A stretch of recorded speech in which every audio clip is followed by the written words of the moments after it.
根据内政部的统计，去年第四季全国主体平均的年费是32年，30年以上的楼厝已经连续2季拢减少啊。房地产业者表示，这几年内政部积极推动都市更新，各地头的楼厝开始拆掉重起，各有起新厝，这平均的费数才会减少。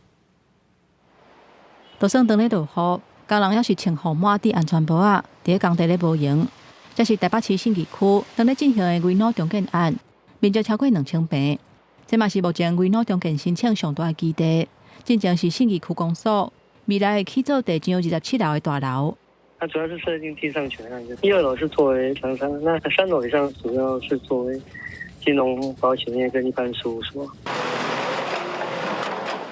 最近这几年，因为政府推出危老重建的政策，有愈来愈侪旧厝透天整合成功，改起新厝。根据内政部的统计，到今年1月底为止，全国核准危老重建的数量有达3473件。嘛，因为安尼，前去年第四季全国主体平均32年的旧厝有483万3300间，比前一季483万6400间小可降低。30年以上的旧厝连2季减少，全国的主体出现颠倒较少回现象。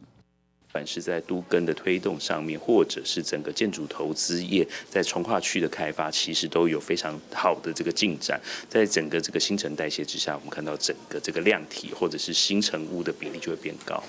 不过黄思维讲，虽然旧厝拆了紧，新厝持续进入房市，有价平均厝的年费。不过过去3年中华区反映工料升起成本的压力，所以新厝的区域无一定会甲精华区旧厝出现大体的效果。为房屋趋势网站上新的调查，卖当看到去年7大都会区、甲行政区厝价起的幅度，以台北市、新竹市、台南新市区、甲台南麻豆区，无论长线、中线、短线的表现拢真好，6年起的幅度拢有甲80%以上。新竹市跟竹北，这个是竹科的效应，麻豆这个新化哈。那这2区呢，也是从新市跟这个善化一直往外